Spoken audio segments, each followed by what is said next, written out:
Mayor Will live. So today is June 2nd, 2021. The time is 5:12 p.m.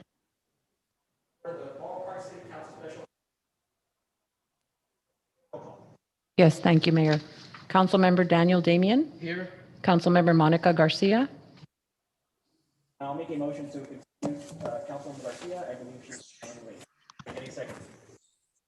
Corrections? None? Thank you. Thank you. Councilmember Paul Hernandez. Present. Mayor Pro Tem Alejandra Avila. And Mayor Emmanuel Estrada. Mayor, We do have one speaker, Beatriz Sandoval.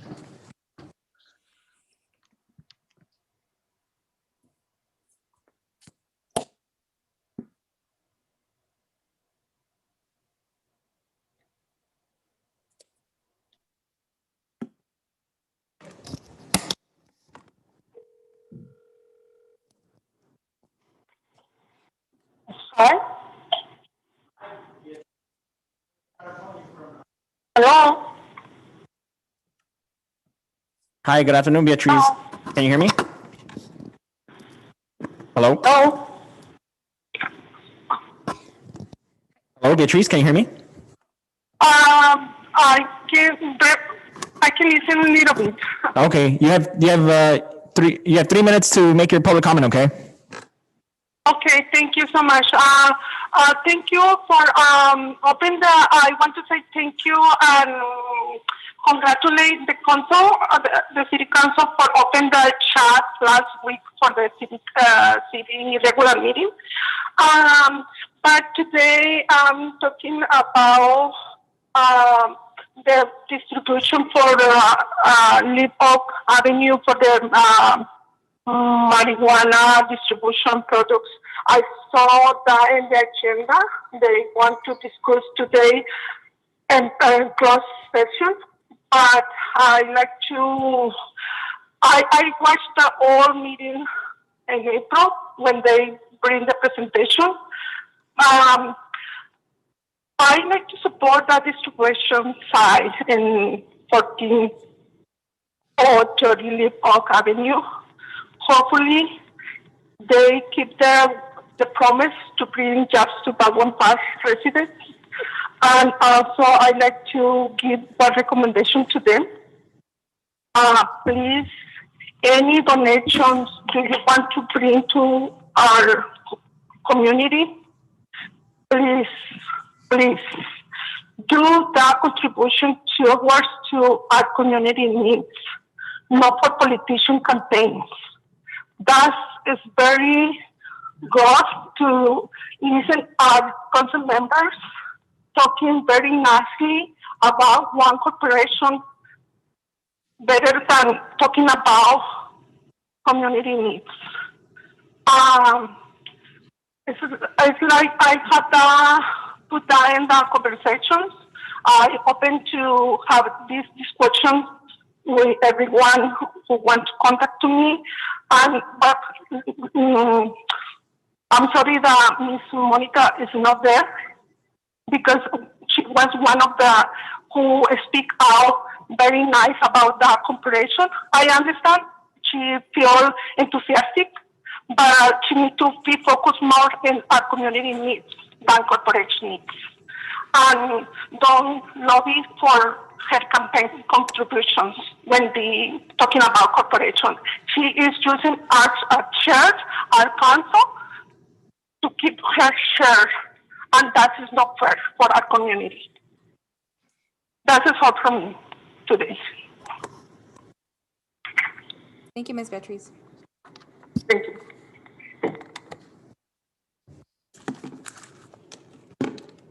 Great. City Clerk, is there anybody else looking to speak? No one else. Great. So at this moment, I will move to close public communications, and I believe we have an open study session with Rose Tam. Thank you, Mayor. Rose is going to go ahead and give you a presentation on the budget, and this is an introduction to the budget. I believe she has and will send you all of these documents. So feel free to ask any questions you have tonight. Also, over the next 2 weeks, we'll bring this back in 2 weeks for the public hearing for consideration of the adoption of the budget. So if you have any questions tonight, feel free to ask. But also, you've got 2 weeks to go through this and contact Rose and I or if you have any other questions. Thank you. Rose? Yes. Good evening, Honorable Mayor and members of City Council and residents of City of Bowen Park and the community and business owners. I am here tonight to present you the proposed fiscal year 2021-22 budget.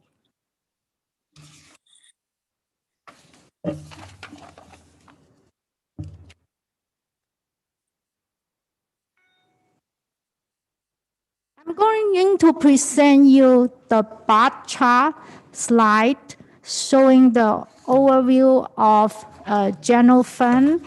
In this proposed budget, we have about $400,000 surplus added to the general fund reserve fund.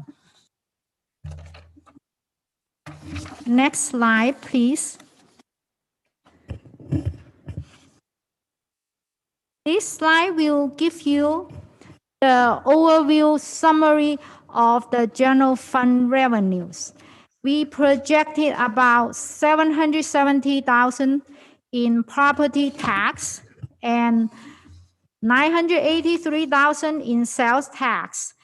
We projected about $42,000 decrease in the transient occupancy taxes because of the continued impact of the COVID.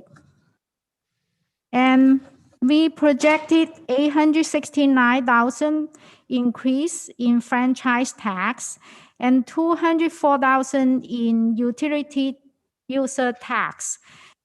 And we also projected $135,000 in license and permits and about $31,000 in business license. We projected about $52,000 decrease in fines and penalties. And we projected $447,000 increase in use of money and property. And also we projected about $1.5 million increase in property tax in lieu of BLF. And we projected $1.4 million decrease in charges of services. The reason of the 1.4 decrease in charges of for services because we allocated the projected revenue from the cannabis annual mitigation fee to the new fund we set up, which will be in Fund 237. And we also projected a miscellaneous increase for $507,000. And there is a transfer increase of 1.127. This increase is about the difference of decrease in the charges for services because we are going to record the cannabis annual mitigation fee in Fund 237. And we are going to transfer about 50% of the projected mitigation fee to the general fund to cover many different areas such as the youth services and police department and also the overhead administration costs and landscaping and park in those areas. Next slide, please. Oh, sorry. Does anyone have any questions of the revenue slides? Rose? Yes. Yes, I'm not clear where that transfer in is coming from. The transfer in is coming from the annual projected cannabis mitigation fee. Okay, I missed that. Thank you. Rose, you said that there was a 50% allocation from the cannabis mitigation fees? Yes. Why is there only 50%? We want to project them in a conservative way. And if you want to see the slide, I can show you the slide with the breakdown. Would you like to see that she's- slide? If I could, she's assuming that we're only going to be able to collect 50% of what is available Got it, okay. Based because on of the current of the past situation. history. Yeah. Would you like to see that slide, or we can go to next one? No, Shannon explained it. I was just Okay. curious as to why 50%. That makes Okay. sense. Thank you very much. Next slide, please. So basically, this pie chart showing you the percentage of all the general fund revenues by category. As you may see, 80% of the general fund revenue are from the taxes. And then you can see about 7% from other miscellaneous revenue, then 2% from use of money and property, and 1.8% from license and permits, and about 1% from fines and penalties. Then we have 8.1% from charges for services. Next slide, please. This pie chart provides you a further detailed breakdown of each type from the general fund revenues. As you may see, it breaks down further for the percentage of each type of revenue, such as property taxes, sales taxes, and transient occupant taxes, and so on.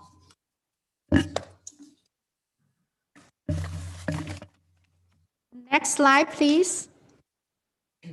This graph showing you the general fund revenue history for the past 10 years.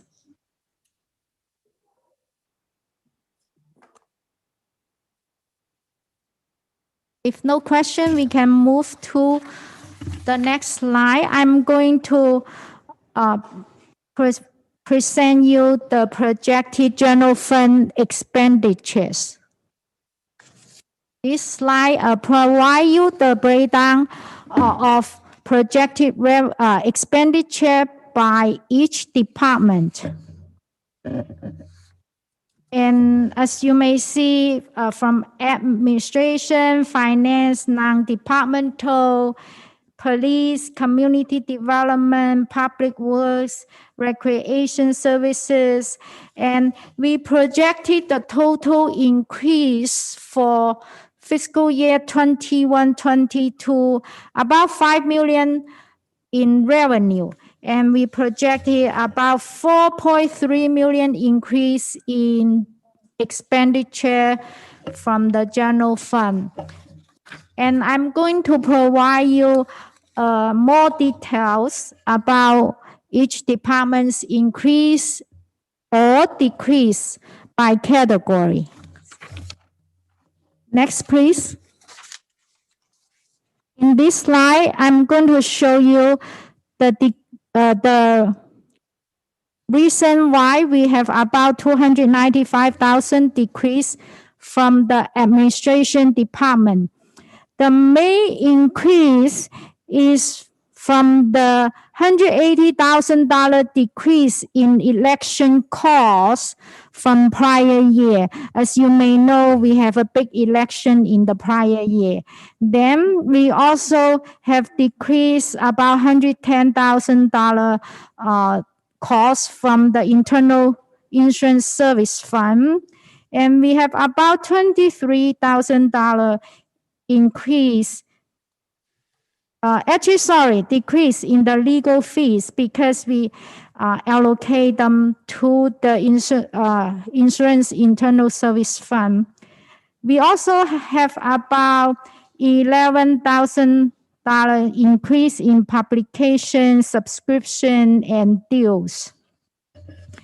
And the other 40,000 decrease is mainly due to the 2019 POB bond accumulative savings from pension liabilities.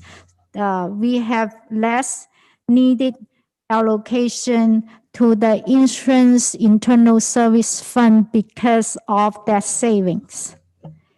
And the 6,500 increase is mainly from the staff increases. And this sum up the total estimate decrease from administration. Rose, I have a question. Yes. I had brought this up before, the decrease in the election cost. I wanted to see where that came from because it's usually we get an estimate and the estimate, it's pretty close to what we get. Ms. Lulu, would you have or recall what the election cost was? I think I can answer the question. And it's really just because last year we budgeted for an election and this year we're not. So we're just showing a decrease in there because we don't have to have a budget for this election. The next time we have election, you'll see that go up again. And that category just goes up and down each year depending on whether we have an election. Does that answer your question? Yeah, but it doesn't make sense. You're answering, but I'm still not understanding why we're seeing it here. So last year we had that amount in the budget and we don't need it this year, so we're removing it. In this budget, the 180,000 is a decrease since we don't have any, we are not going to have a big election Elections. coming up. It's a decrease. Got it. Yes. Rose, I have a question regarding the, what is the Internal Insurance Service Fund? What exactly is that? Okay, I can explain that.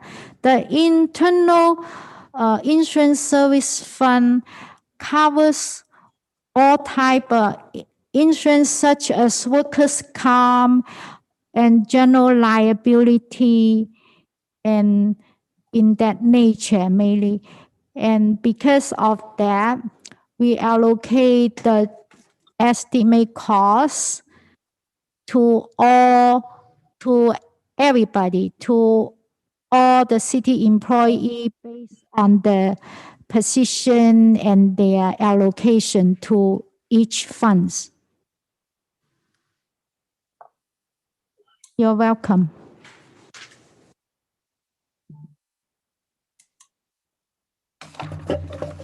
May I move to the next slide? Thank you. This slide will show you the reason for the increase for finance department. And first you see about $3,000 decrease in contractual services. This decrease is due to the expectation of a new audit services contract, and we are going to present you from the proposal with from 3 different auditing firms. We projected we are going to have decrease for the next 3 years based on the proposal we received back from 3 different auditing firms. And the next increase from maintenance and operation is mainly due to the allocation increase in the internal service funds, including IT and insurance. Each department has to have allocation to the internal service fund to cover the IT services and insurance, as I explained a little while ago. And the other increase is about $126,000. It's mainly due to adding accountant to the department while we eliminating the assistant accounting manager position, and which would have cost the city $161,000. We are still provide savings.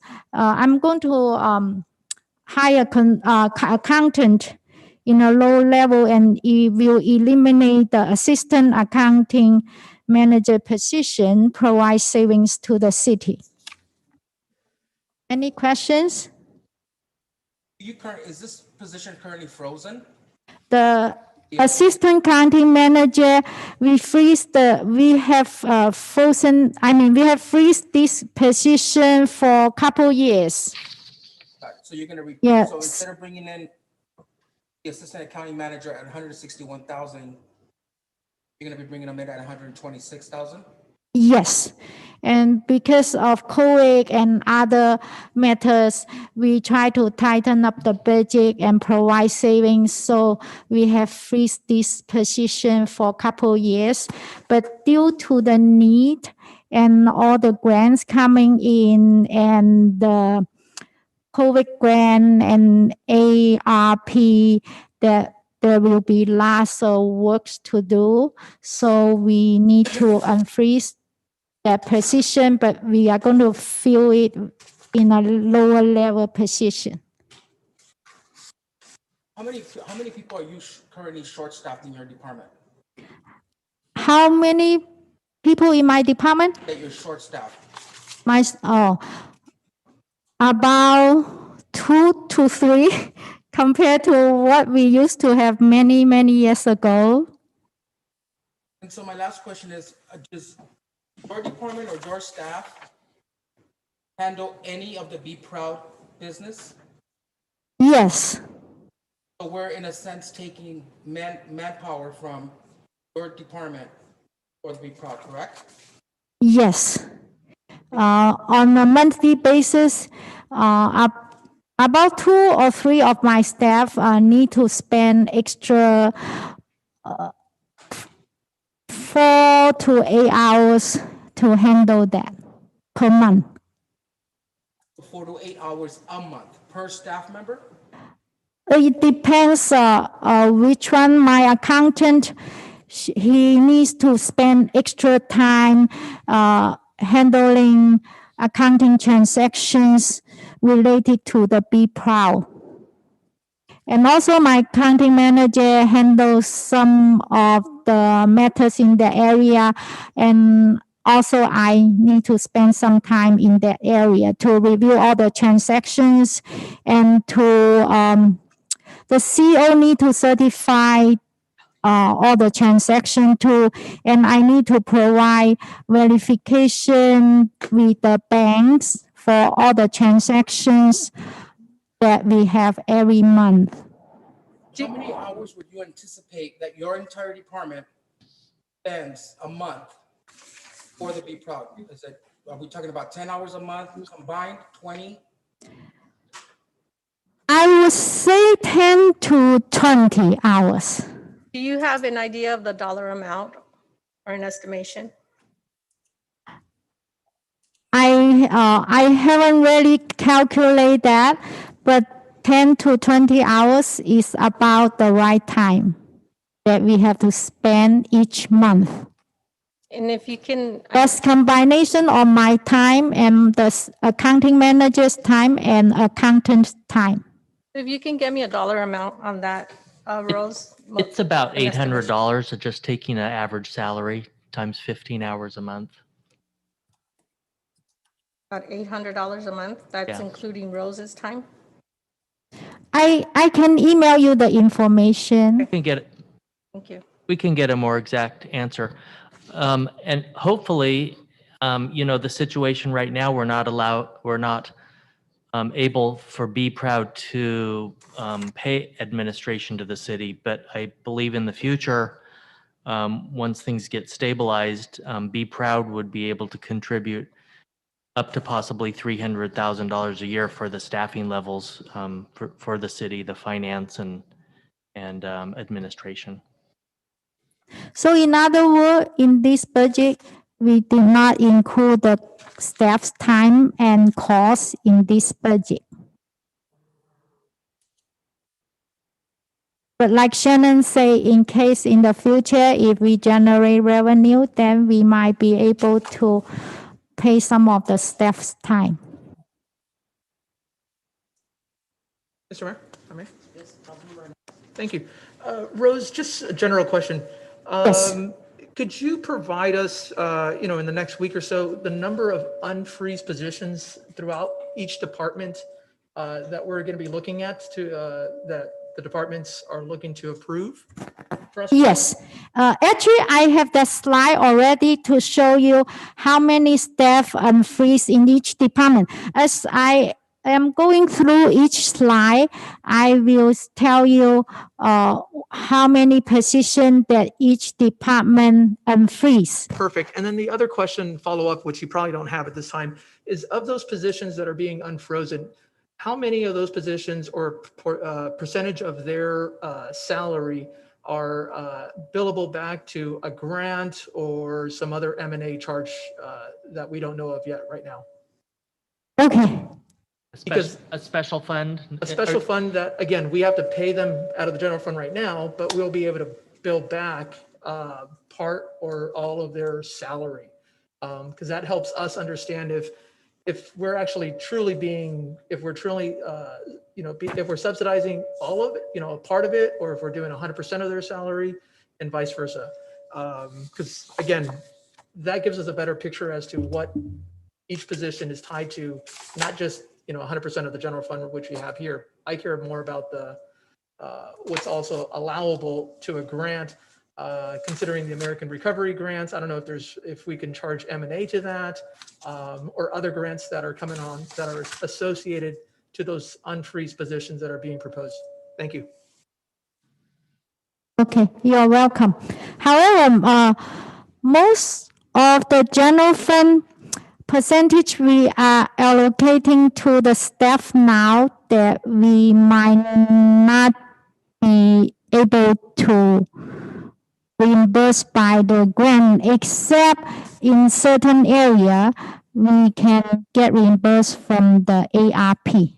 And if they were previously furloughed due to the COVID situation, such as many part-time positions, they were furloughed because of the COVID situation, and they lots of programs got closed, and now they come back to work. We might be able to reimburse some of the costs in that area. Thank you. I appreciate that. So the add-on to the initial request that I asked is, can you also provide the number of or the amount or the percentage that each department personnel is being subsidized or being charged back to a grant or other special funds?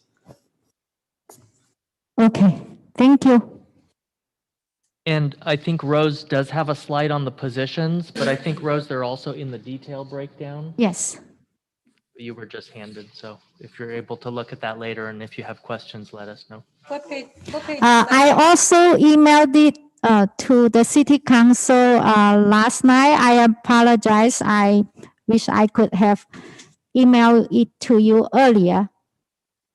I emailed a couple of slides and the spreadsheet to show you all the positions each department promote or reclass or unfreeze or edit to the department. Can you tell me what page that sheet with the itemized stuff? So in the detail breakdown, it's by each department. Yes, I am going to go through that with you. Are you- Yeah, by each department.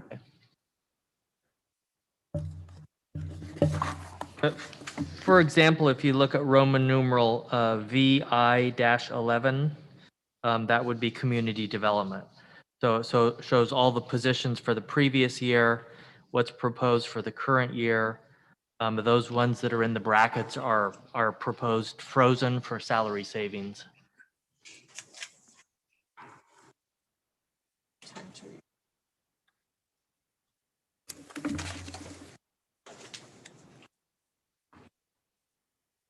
Okay, Yeah, I think that's one.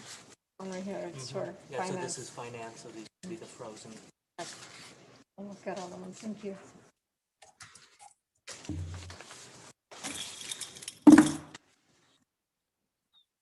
Rose, next slide. Next slide. Yes. You want, just in case, I have the line item on the website too. Okay, Mark, thank you. Next slide, please.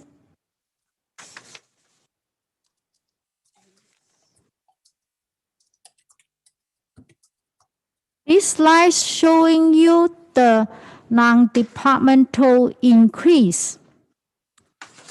This increase is mainly for the 1.11 million that we are going to deposit to the California Employers Retirement Benefit Trust account with CalPERS. And this deposit was from the surplus from fiscal year 2019 and 2020. And we, after the audit and any surplus, 50% will be deposited to the sub account. However, I want to mention to you this deposit of 1.1 million is not going to reduce the general fund reserve balance because of the about 2 million cumulative savings from the 2019 POB bond. And when we issued the 2019 POB bond to pay down the unfunded pension liability, at that time we projected we have about 23 million savings over the next 30 years. And that's why we start seeing this savings from each year. In 2020, we see about 2 million savings from the pension liability. That's why we are able to also see surplus, and we are able to send about 1.1 million to the sub account and for the rainy day. And also we have about $8,477 estimate increase for the retiree insurance. The retiree health insurance. Any question on this page? If no, we go to the next slide. This slide will give you some information about the increase for the police department. The first category is the contractual services. And the $940,000 increase mainly including an estimate of $310,000 in legal fees, cover some of the outstanding claims, and also we are going to have the MOU labor negotiation coming up. And also we added back the jail services, and I understand we already present that to you in the mid-year that we are going to add back the jail services. However, in this 21-22 budget, we have to compare the number with the original adopted budget at the beginning of 2021. And also you see about $50,000 added back to the crossing guards. And we also have about $14,000 increase in the software support services. And next, we have about $658,000 in the maintenance and operation increase. This increase is mainly from the internal insurance service fund because we are going to unfreeze 3 full-time police positions and 4 part-time police positions. And also you can see under the personnel costs, And that increase is also because of the unfreezing 3 police full-time position and full-time, and 4 part-time positions. However, you also will see increase in revenues from the parking citations because we are going to unfreeze part-time positions to help out the parking division. Rose, if I may? I think the chief increase is are here in case you have further question, and I think they can answer that too. Thank you, Mr. Mayor. Chief, and perhaps or Rose, regarding the 3 full-time positions, are those vacant positions that we're filling based on retirees, or what type of positions are these? Are these entry levels, I suspect? I believe those are the ones, that's the assistant chief and the 3 commanders that was put in the previous budget for the, Okay. during the reorganization. So that I'm sorry, it's 1 assistant chief and 2 sergeants. I figured. So that adds additional questions. So are you looking to maintain the current model moving forward? Because I know there had been some discussion of changing the model and so forth. Because again, the current model that that exists now presents some cost savings to the city and to the department. I think, yeah, we're planning to do a reorganization to allow us to go back to 2 captains, 4 lieutenants, and the 10 sergeants. So we're in the process of presenting that to the city councils, hopefully either the next meeting or the following meeting, so that we can get that going. Okay. That said, then should we necessarily just put a hold on that until we actually have the full discussion in regards to the new model or the old model that we're looking? Because again, the whole reason for why we changed it was because there was cost savings related to the positions. So now going backwards, it sounds like it's going to cost the department more in the operational costs, and more importantly on the personnel costs here, which are quite significant. Chief, I think if I could comment, Rose handed me the list of the positions that are being put back in. It's 2 full-time sergeants, 1 full-time record specialist, part-time cadet, and 3 part-time parking officers. We are looking at the reorg, and we're looking at bringing that back to you, separate from the budget. I know the chief and Rose and I are working on that now, but we did want to bring it separate and not confuse it with the budget. And that will handle the issues of lieutenants versus commanders. And we're looking at that to bring that back to you at either no additional costs or possibly additional savings. Okay. That's correct. Perfect. So the other conversation piece that I have, at least for now, and we can discuss further, is the jail services and also the specialized units that we have, whether it's the K9, SWATs, and so forth. If possible, if staff could provide us a memo justifying each of those positions or each of those tasks moving forward, because again, we have a jail service, and we do a lot, but again, understanding how many folks we're arresting versus the time allocated to send someone, I believe it would be El Monte, the time calculation to that, is it worth us traveling, to the other side and vice versa? Because that's a significant amount of funding that could certainly help fund some other social programs in our city. Okay, that's correct. We did take a look at that, and I think when you take a look at the officer safety issue and also having the officers in the city, that adds a benefit to the city and to the department, as opposed to having to book over at El Monte or any other facility that takes us out of the city and spends time at another facility. So we did take a look at that. I appreciate that, but I'd like to also for the rest of the council to receive that analysis so we could look at that and discuss that at the later as we continue this conversation. Yes, sir. That would certainly help us.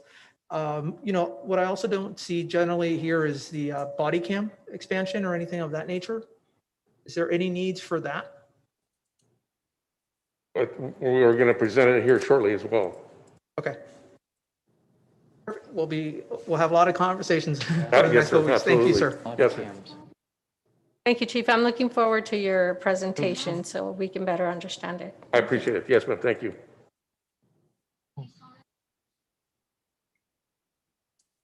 Body cams were approved last, oh, you were.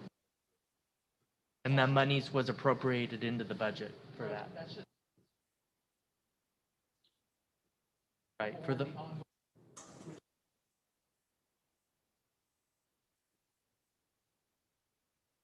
Okay, I think we did budget for 1 year, but you're correct, there will be ongoing costs each year.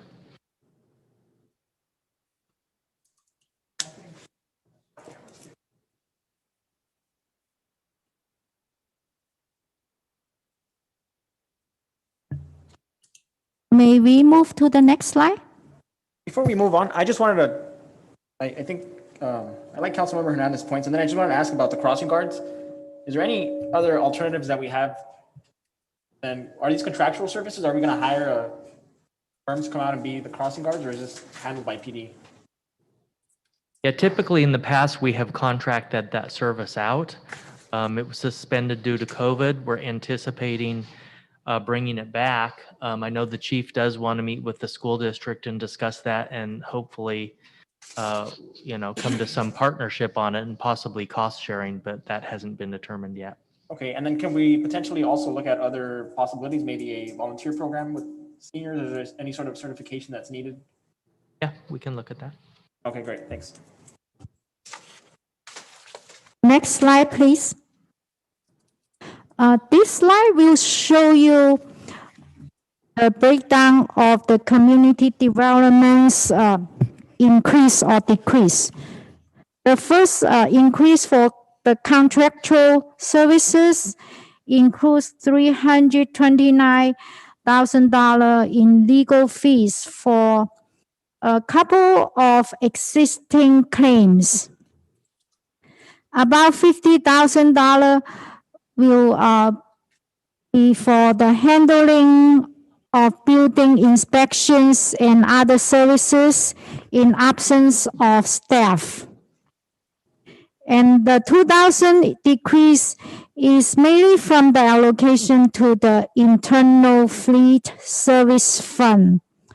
We also have about $119,000 increase because we unfreeze one of the assistant planner position.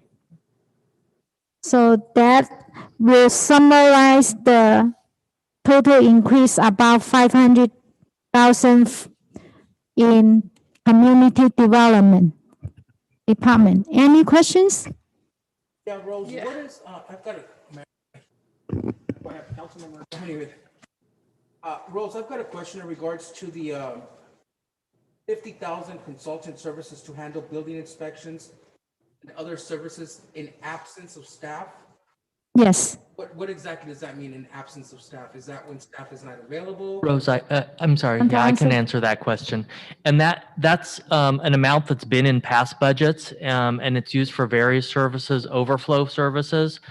We strive to do all of our plan check services in-house, although some big projects come in and some developers ask for expedited processes. And this having this available allows us to send those out. Also, we do have only 2 building inspectors. If the workload is really heavy and they take a vacation, we typically need to bring in someone to backfill that time. And then we're looking to unfreeze the assistant planner. Correct. Pardon me, sorry. Other personnel cost is your Correct. And- the other personnel costs, you're saying you're unfreezing the assistant planner position as well? Yes, for planning division. Currently, they only have 2 staff in the planning division. Perfect. Thank you, Rose. What is the normal staff? How many staff members would we normally have? That was typically part of the staffing level, and it was vacant when COVID hit, so we just basically froze it. But typically they would have the 3, and I think you've also have a couple interns. Yes.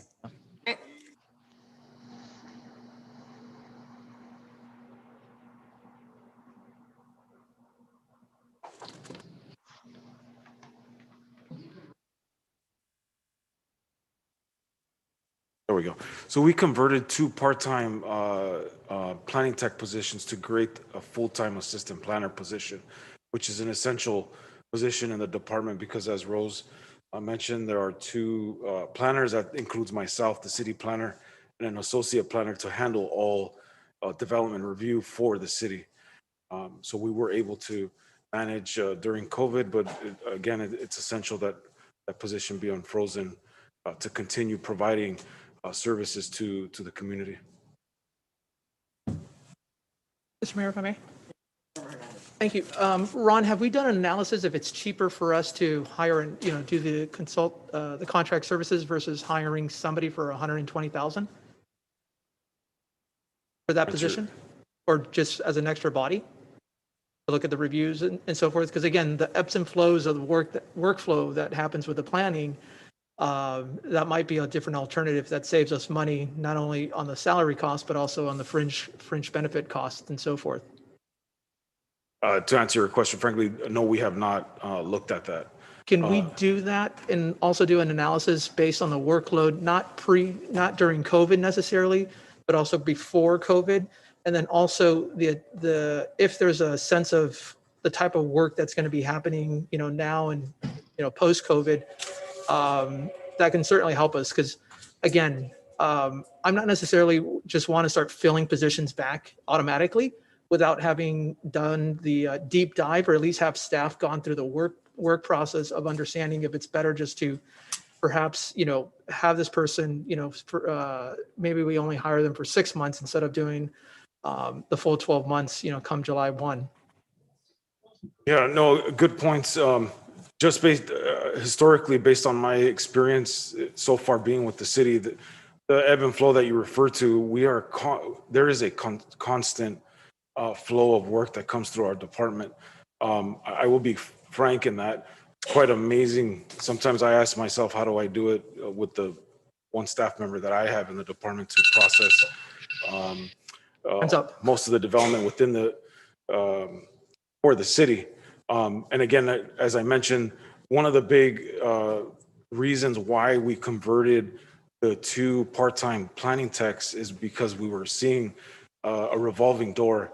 And it happens. You go to other cities, usually your planning interns, your planning techs, especially if they're getting really good experience, right after 6 months, they're taking off. So that has an effect on full-time staff in continue to provide that service, because we're constantly having to train. So that full-time planning assistant allows us to continue providing those services to the development community and to the community as a whole. I understand that. Just in the next 2 weeks, if you can provide us just a memo and analysis on that workflow, and also look at, like I mentioned before, the use of contractual services for that position, to see if the workload actually does justify hiring somebody full time for 12 months, 8 months, or even 6 months in this upcoming fiscal year. Absolutely. Thank you. Thank you, Ron, for that. I know you are very busy, because I do get a lot of calls from community members that it takes a while, especially right now with COVID, to get the service because you don't have enough staff and you are trying to do the best that you can. So I do believe you need another staff member there. But having said that, Rose, I see that you're adding staff members. I see to the police, finance, all the other departments I know are lacking a lot of staff. Did you have that discussion, and is it in the budget to start adding staff that we're short of? Because I know for a fact every department is low on staff. Is that on this budget? Yes, and that's part of why this position is bringing back. We would have normally filled it automatically, but because it was frozen during COVID, it was sort of caught in that. And it is kind of our baseline staffing level.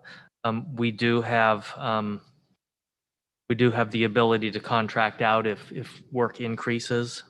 But I know we also did look at, because we used consultant services for building and safety, which is similar to planning, for quite some time. And we looked at that, and it was actually definitely costing us more than bringing in the in-house staff.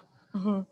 So I understand it's important to have the in-house staff because when you have somebody here all the time, they get to know our city better, get to know our community members better. And I think they would provide better service because they belong to the city staff. But what I mean also is all the other departments, I'm sure, are lacking staff.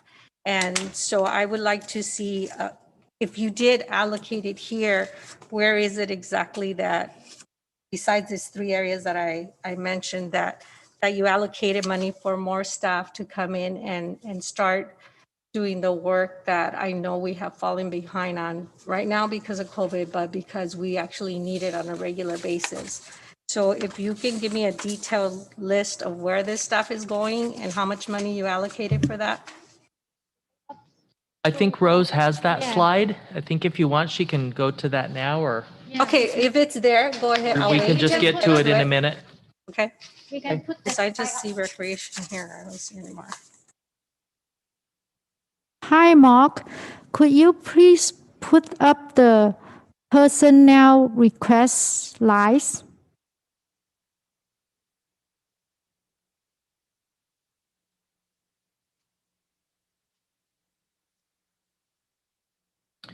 Do you want to skip ahead to that, or do you want to just No, go? I can wait till you go through every It's slide. probably and then better to get go it. in order Yeah, because go I in order, think Rose. we Oh, need okay. to If it's there, we'll get to it. look at the bottom Okay. line on the budget and And- what's included and what's not included in the budget. Right. Oh, and I can resend you that worksheet again.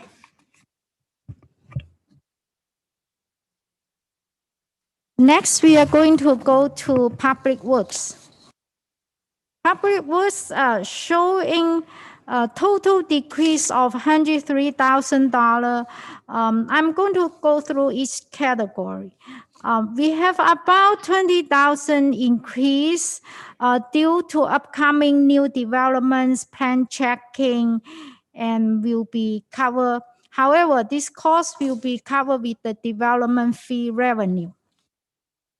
Also, we have a very small increase, about $800 for the maintenance and operation. It's due to the allocation to internal insurance service fund. We have about 3,400 decrease due to the allocation of personnel costs. And also we have about $120,000 less transfer out normally come from the general fund to support Prop A Parks Fund activities.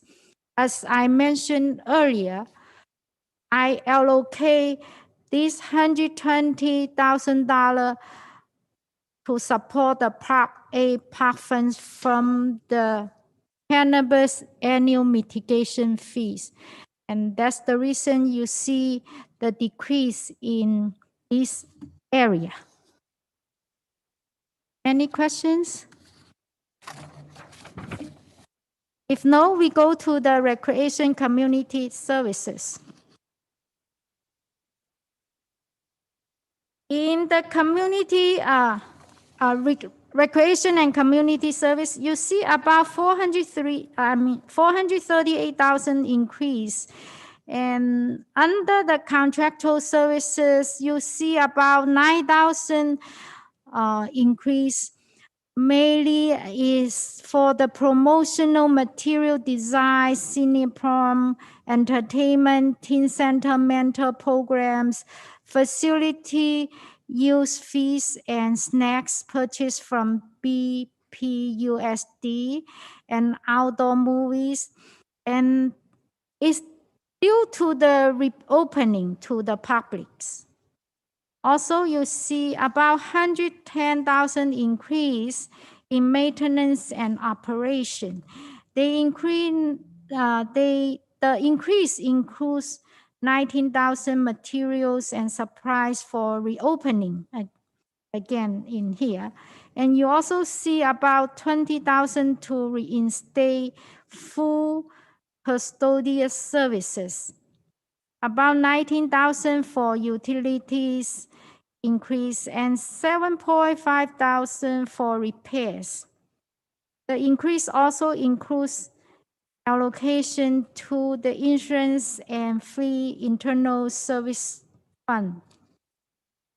And then you see about 331,000 increase in the personnel costs. The increase mainly due to unfreezing of one full-time maintenance worker, one staff promotion, one staff reclassification, and also unfurlough and rehiring of part-time staff for reopening of programs and activities. And we have about 11,000 decrease due to smaller bond payments because we still have the bond payment for from many years ago when we issued the bond for the community center and Morgan Park area. Any question for recreations? Do you have an idea about how many part-time staff members we will be rehiring? Many is here also, huh? Many. Will you be able to answer that question? I know, you don't have any.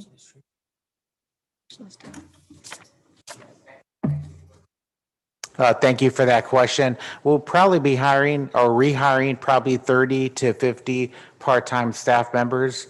We are going down the list as I speak right now, asking staff to return to work. It's just a little challenging right now because it seems that staff are not coming back.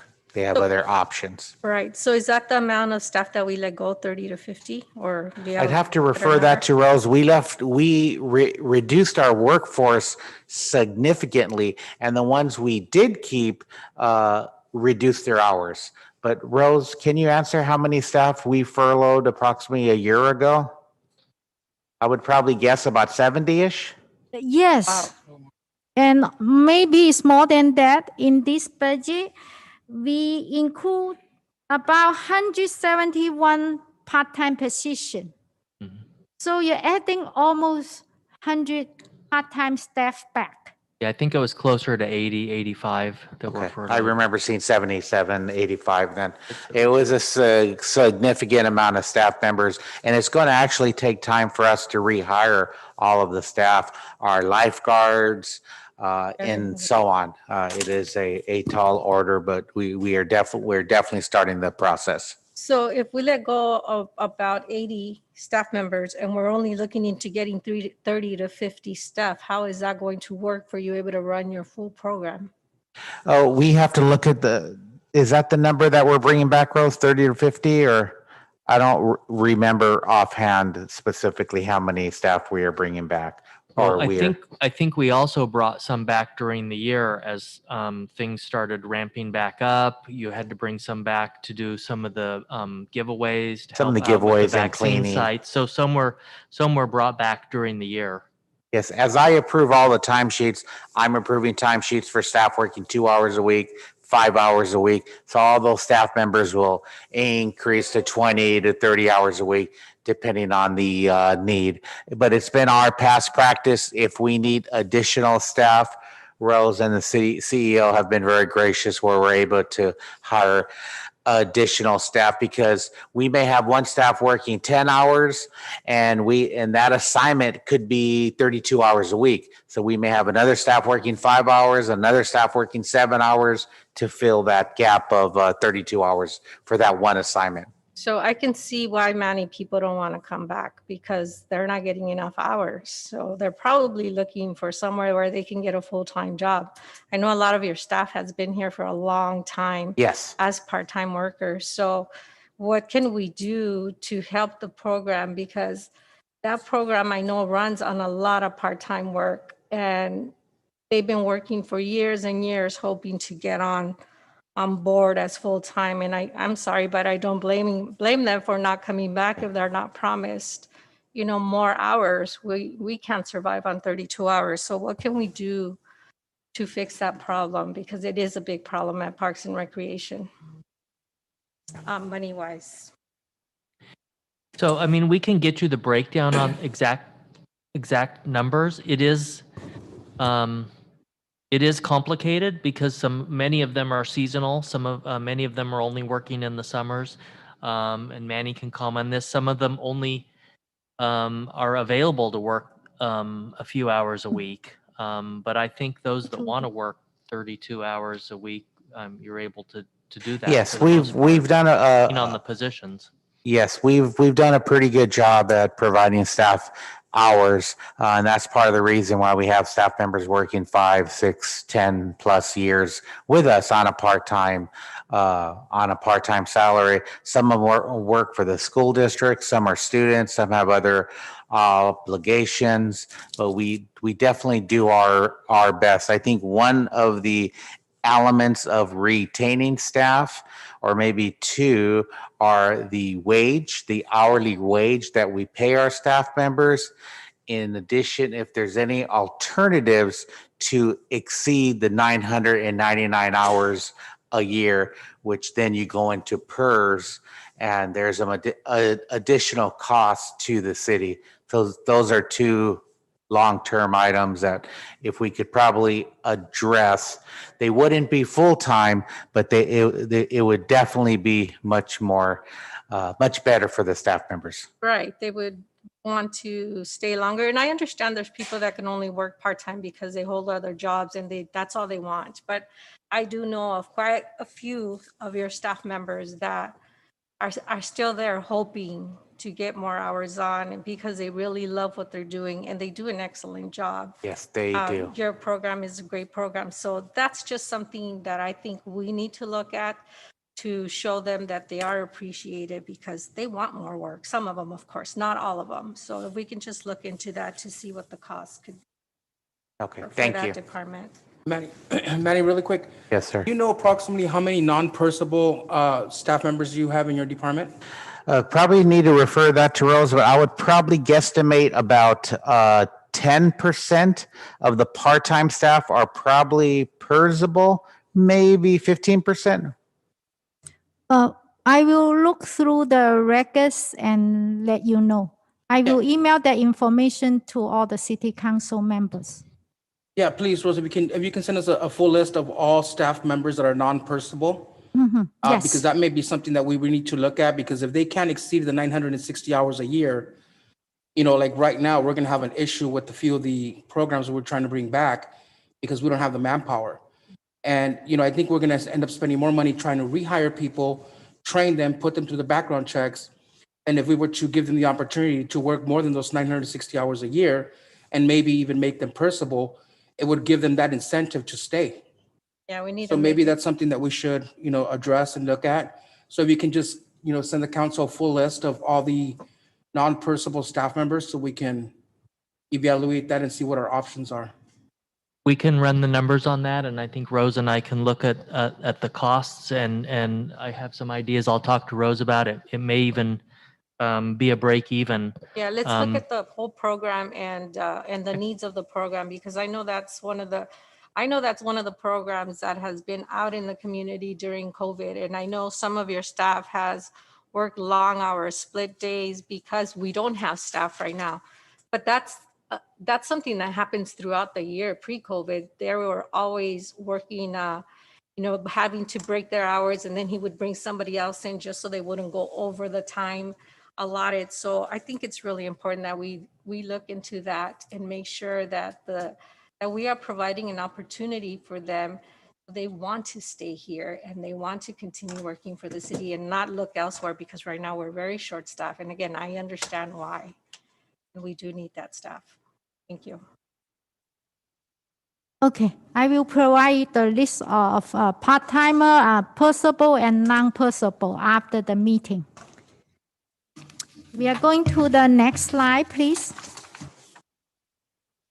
So this slide will provide you the general fund transfer out. As I mentioned earlier in the previous slide, and this is the transfer out to pay the community lease bond. Is about $586,900 that we subsidize from the general fund to pay this bond payment.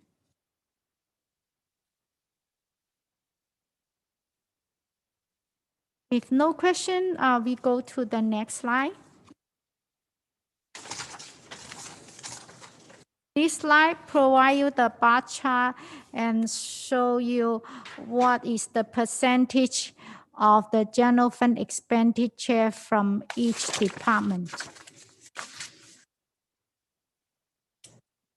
If no question, we go to next slide.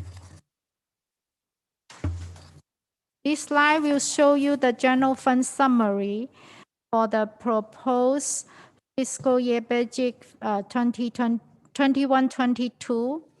And the total projected revenue will be about 33.4 million.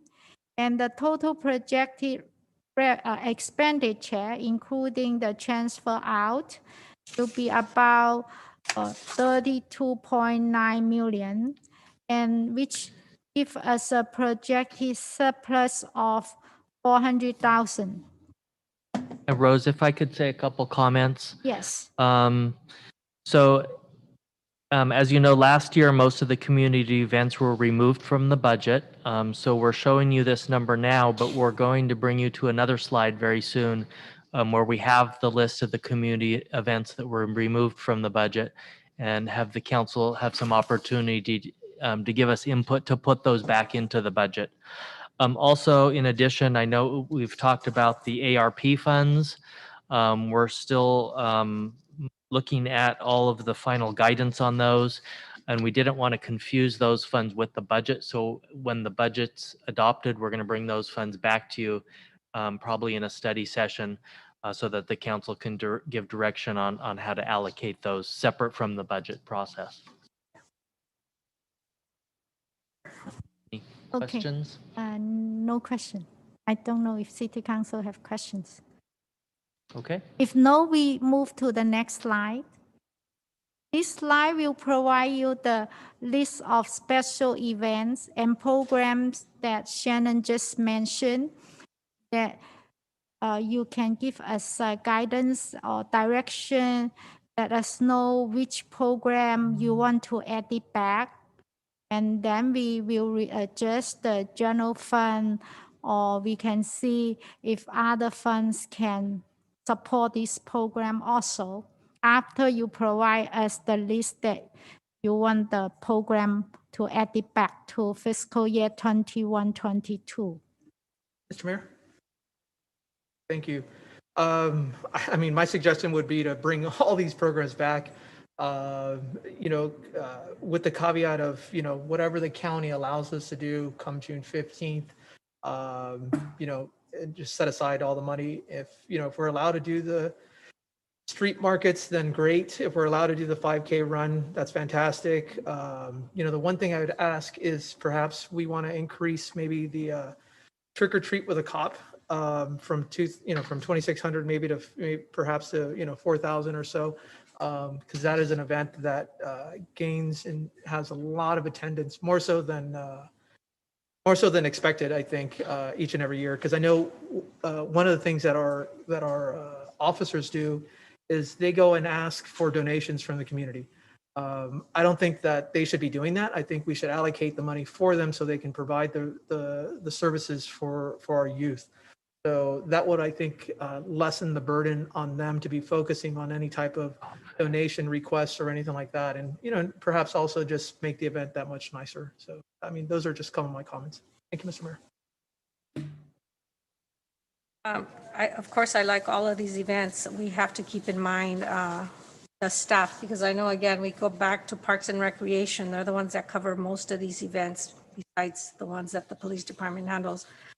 So looking back on that, we make sure that we have enough staff to cover them. I would like to allocate the funds for it and make sure that they're there in case we do have the proper staffing to carry on these events. Let's look at them and discuss it. So is there any way, are you going to say something? No, go. So is there any way?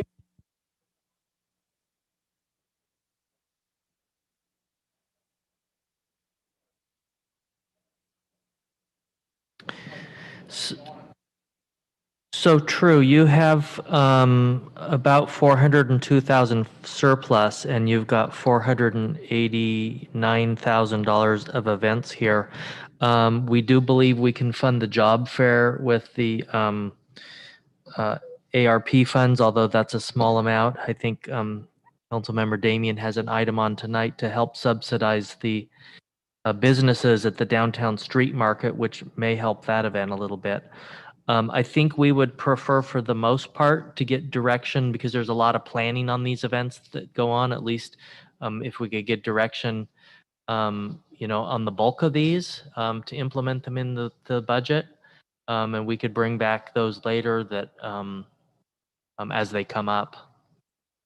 Just keep in mind the 4th of July is for 2022, not 2021. So that was my next question. Are these, obviously, some of these are already getting close to the timeline, or are these going to also move over for 2022? These would be, with the exception of the July 4th, because it requires planning and funding months ahead of time normally. These would cover all of the events between July 1st of 2021 to June 30 of 2022 for the fiscal year. Well, I could already see, being that the street market is so close and looking at the fact that we have no staff, that's already pretty hard to imagine happening. I would like for it to happen, but we need to have a discussion of what events we would like to keep on here. Yeah, and actually that was, obviously for next year, I think we want to keep all of these events because we do want to start bringing all that back. But this was going to be for a later discussion in open session at the regular meeting, was the downtown street market. We were going to bring that. That was one of my items. However, after speaking with staff and realizing that we don't have the manpower for this particular event, we're going to have to move it over to next year.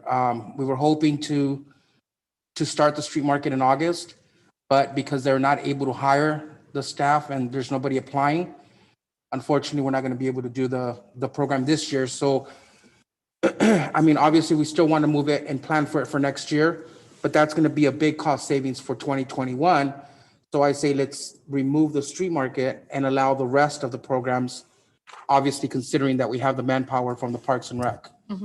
I believe Lola and Manny can answer this question too, because I believe Recreation, Manny and his staff has been doing a great job. They submit many of the requests to fill, and Shannon and I have authorized them. I have seen them.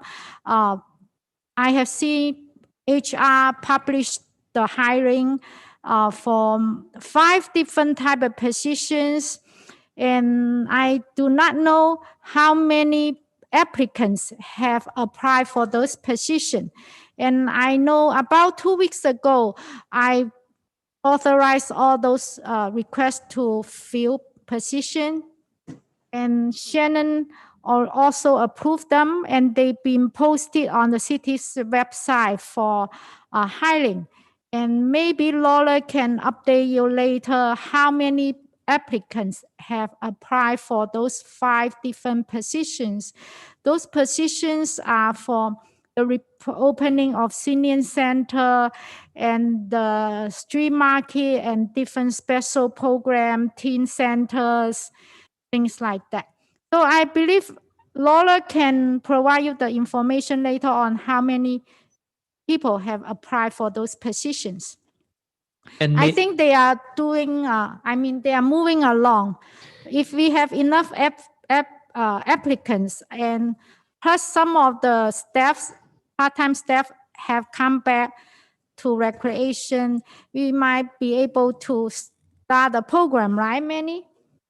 And yes, thank you, Rose. And Manny maybe can comment on this, but maybe a compromise and a solution would be to cut the number of events in half. That would allow us to get a little bit of staffing hired up. It would save money, would probably provide you a balanced budget. It would provide some of the businesses opportunity to have a street fair, but not as many events. Yeah, that would be up to city council's discretion, but just looking at these numbers, if we delete the downtown street market, the concerts are not going to happen this time around, nor the Pride of the Valley 5K run. That is approximately about $270,000 that I just added up quickly. So just keep that in mind, the 488 minus the 270, or yeah, about $270,000. So due to the restrictions, you would recommend that we not do the concerts or the Pride of the Valley run this year? Yes, a little late for the concerts because the concerts would start at the end of the month. So there's a tremendous amount of coordination in regards to the concerts. We're still in time for the street market if council wishes. That's probably with my mindset of thinking the cup is half full if people are going to come and apply. As of right now, Rose did mention we have a number of positions available, and I don't believe we've had any applicants apply yet. So we're going to have to retool that to see how we could get more applicants. We are in the process of calling former staff members if they would like to come back, looking for some seasonal work. So we are definitely doing our due diligence of trying to hire additional staff members. So thank you, Manny. And I know you do everything in your power to please the council, but we have to keep in mind the staffing that's not there, and we're going through the hiring, and it's still not enough people have applied for the positions that you need to carry on these projects. And I agree, the concerts in the park, it's too soon. Then comes the street market, and the Pride of the Valley is also right around the corner. So those are events that we need to keep in mind that may just not be feasible at the time because of staffing. Thank you. Manny, in regards to Pride of the Valley, is it just the timing that's the biggest logistics right now? Because that's usually the first or second. That's the weekend first of- Saturday in August, and we would need to get the PR out. All of the participants registered. We usually have pre-registration concluding the first week of July, and then we place the order for the shirts.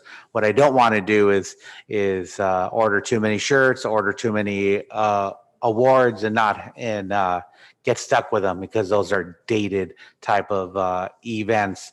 Right. So I would probably recommend not to have the Pride of the Valley run. We've missed a lot of the publications where we get the word out. If for those of you that participated in the last 10, 15 years, the run has really evolved with a high school age. So we have some of the nation's best, not that quality matters, but we have some of the fastest and most prestigious high school teams in the nation, if not California, because California is a state that has the top Manny, kids. in regards to that statement, is it possible to host the event later in the year, such as October or September or even early November? And instead of Pride of the Valley, it becomes the Turkey Trot or the Halloween. We Gobble could- thing. I don't know. We could have a 5K event. Keep in mind that the high school kids are still in cross-country season, so they're under the CIF guidelines, so they're not able to complete. We would be attracting the weekend warriors of 5K participants that are adults. My quick numbers would be probably we would have about 170 participants. So versus the 700 or 800 up to 1,000 we've had at our peak. So can you just, perhaps, maybe what we can do is just put a hold on this particular item for now, and ask you to come back to see, what would be a tentative alternative date for this next year that aligns with the school, Sure. and whatever else to see, because also we charge a fee for this, right? We do. We charge a fee, and generally speaking, we break out even, or Okay. we turn a small profit. Exactly. So again, if we're able to do something like this, whether it's in January of next year or something, if you can perhaps, just come back to the council to look at what that looks like for us, Will do. as it relates also to the staffing levels, the outreach and everything else, that seems more of a possibility than just outright discontinuing this event for next year. Yes, okay. Thank you. So what I'm hearing, just so Rose has direction to run the numbers for you in 2 weeks, it sounds like the consensus is to remove the concerts in the park, remove the street market, and then bring the Pride of the Valley back for future consideration. That okay? I will include. Yes. Yes. I will update it in. Just so I'm clear, are you going to leave the amount for the Pride of the Valley? Or are you going to just put it on a hold on the side until 2 weeks from now for Manny? Give us that information. It's a small amount. I think we could leave it in, but bring the item back to the council for further direction as far as the dates and the planning and final direction. Sounds perfect.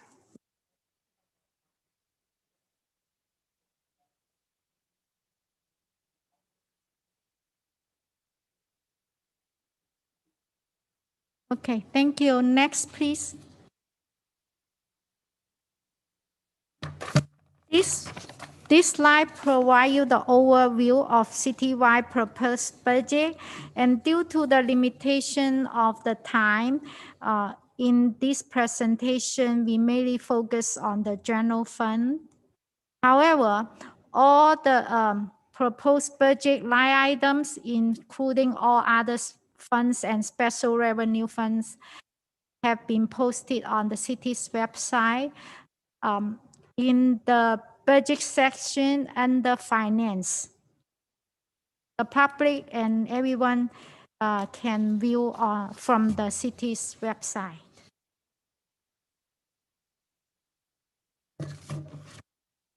And the total citywide proposed budget is about 33 million, and with a total increase of 4.7 million from the prior year. Next slide, please. This pie chart shows you the percentage of the total citywide expenditures from each department.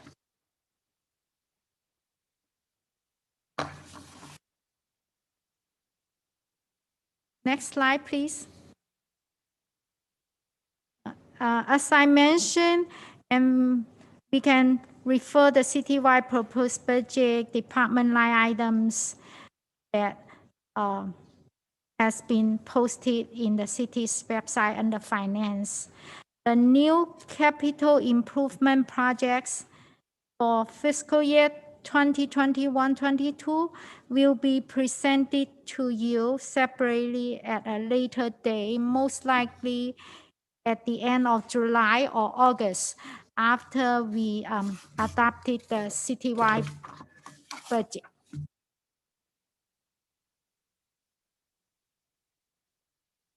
Finally, next slide, please. Finally, we want to thank all the department heads and their staff, as well as finance staff. The preparation of this proposed budget reflects their hard work, dedication, and commitment. And finally, we want to also thank the Honorable Mayor and members of the City Council for their continued support and guidance. And as I mentioned, this is only the proposed budget, and we welcome all the direction or instruction from you or questions you may have. You can email me or call me anytime with any questions you may have after this meeting. And with all the department line items, you are also welcome to contact the department head directly also. Thank you all. And Rose, thank you. Thank you for the presentation. You said you were going to give us a list of all the departments All the Yes, addition? the personnel allocation percentage for each funds, including the special revenue funds. So you're going to send that to us? Yes, Okay, thank you. thank you.